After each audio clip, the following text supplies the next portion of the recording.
My name's Aaron Aupperlee. I'm from Lincoln, Nebraska. Thank you. Yeah. That's all right. I was in the same program that Garrard was in, Love in Action, in '95 and also again in '98. I may be the only person that's gone through it twice, but I don't know. Yeah. A lot of shame issues that I was dealing with, and I had some addiction issues, and I just, ended up basically going into that even harder, and that's why I came back. And I wish there were things that people would have told me going into it, having gone into it the second time. And because when I got there, I immediately wanted to turn around and go home. Well, one of the characters is loosely based off of Aaron, the character of Cameron, who ends up having a fake funeral. We borrowed that story from his life. Joel's and my main goal from the beginning was always to raise awareness and to make sure that every single household in the country knows what conversion therapy is so they don't send their kids to it. So Joel was very clear about, we're going to get Nicole, Kidman, Russell Crowe, so that people who might not otherwise see it will see it, or at least stream it at some point. Nicole is like the sweetest person in the world to work with, and Lucas from the very beginning, he read my book, he was very careful about the part, he shared his own experiences with me, and it just felt like the right fit from the beginning. Conversion therapy is the dangerous and completely discredited practice of trying to forcibly change someone's sexual orientation or gender identity. It has no basis in science, no basis in evidence, and it harms LGBTQ young people that are subjected to it. This is a form of torture. It harms young people every single day in this country, and we hope that this will start a broader national conversation that we need to end this now. It's amazing so many people who have such celebrity and power and voice are bringing awareness to this issue, and that they're using their role and their voice to help protect LGBTQ young people. Yes, we were very excited to release the 50 Bills, 50 States initiative, so it's very exciting. It's through the Trevor Project, and it's essentially to promote getting 50 bills in 50 states that outlaw conversion therapy to minors, secular conversion therapy. We have 14 states now that illegalize it, and we're working on the rest of the country. It's about an Arkansas family who sends their child to conversion therapy once he has been outed as being gay within his community. They're a very religious family, and it's his dealings within that therapy and his eventual escape. I pretty much play the regimented, sort of converted employee of the therapy program that has bought into everything, makes sure that everything is run properly, very vigilant, very by the numbers, very warlike. Yeah. Listen, the easiest way of saying it, given we don't have a lot of time, is that I read a book that really got under my skin, and never before has a project chosen me instead of the reverse. Like I've tried to choose projects, I've tried to get involved in projects. This thing just picked me up and dragged me along with it. The most challenging part was just making sure that I remained honest about the rendition of all the characters within it, because they were real people. We changed the names, but it's very thinly veiled. So, I feel like I don't believe that human beings are villains. I don't believe that we grow up as people determined to do bad or to hurt other people. We're driven sometimes by greed, or definitely there are people that are bad people. In my mind, those are like predators, people who hurt children. But we're driven by our own agenda. And so even the people that Garrard describes in his book, his parents and his therapists who sent him to conversion therapy, I don't think they were trying to hurt him. It wasn't their intention. So, it's a challenging movie because it's not a movie of heroes and villains. It's definitely a hero, which is Lucas Hedges' character, because he's a person put upon. But there are no villains in the sense that, well, there's somebody who abused Garrard at college, but there are people who thought they were doing the right thing by him, trying to help him. Problem was, he didn't need any help. I had a fascination with all kinds of institutions. Like, I was terrified as a kid that I'd be sent away to a prison or a boarding school or a military unit. I have no idea. All I can remember is my grandmother let me watch a TV show that was for grown-up people when I was very young about a prison. And I wonder if that scared the life out of me. And what's interesting about Garrard's story is that he was a boy who was sent to an institution by his parents because they didn't do the research, they didn't have all the information, or in his father's case, he had the opinion that he could be reoriented.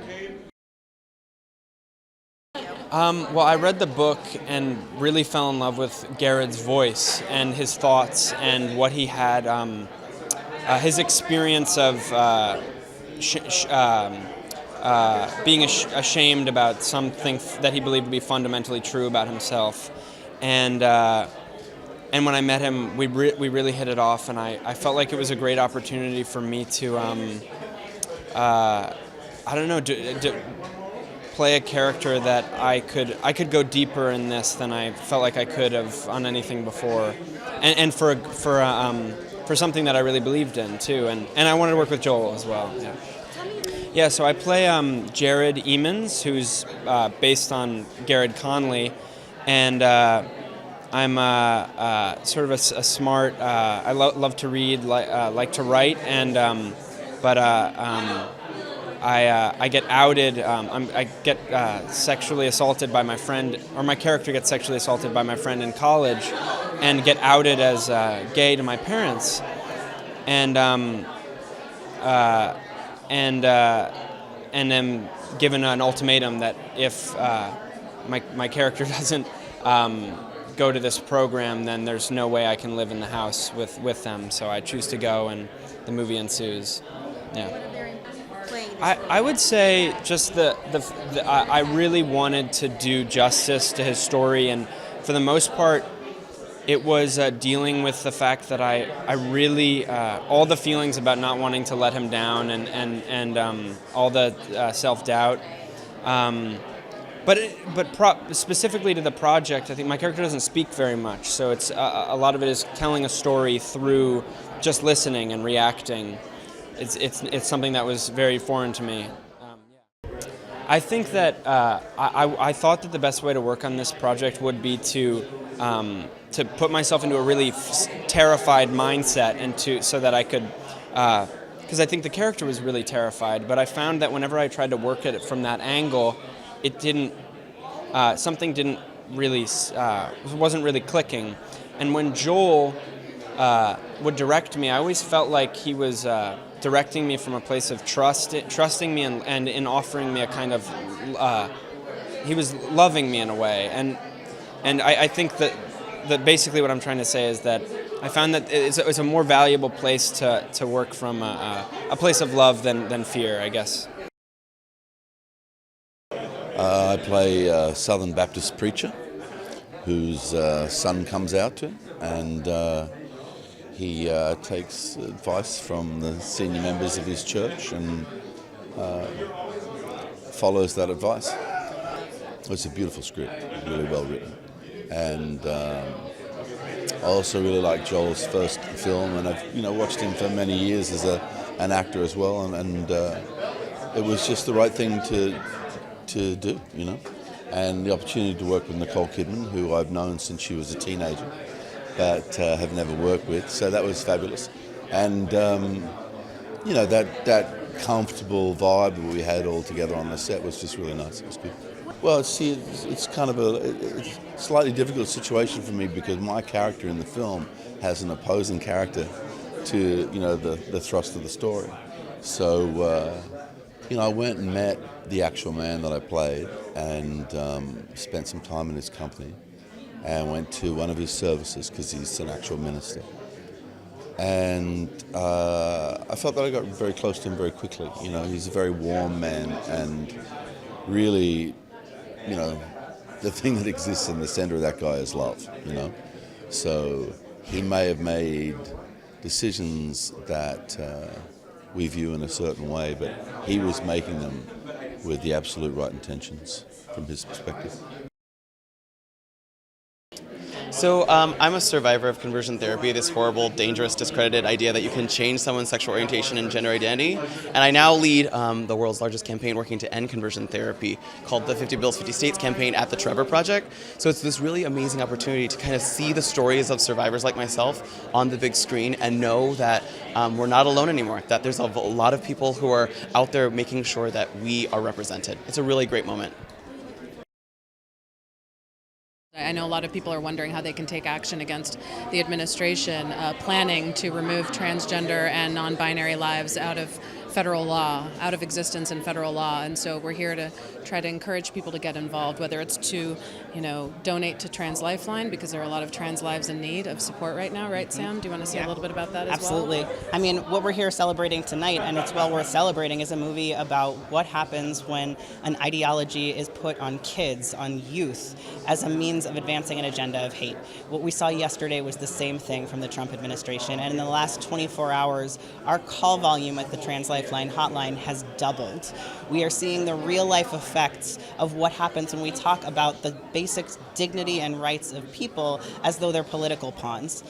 This is such an important moment for queer people in this country, and this story is going to be an important thing for a lot of people coming up. Yes, I hope normalizing the existence of trans and non-binary people in media will help change hearts and minds. So remember to vote on November 6th, get to know your representatives and what they're standing for and who they're standing for, because it's we the people. It should be all of us. Appreciate it. Go to translifeline.org. We're also on Instagram and Twitter at @translifeline. Well, it's a subject matter that is so controversial and so important to be brought up, especially when the rights of LGBT, especially trans rights, are under assault right now. So more than ever, really standing up for oneself and not to be erased is incredibly important.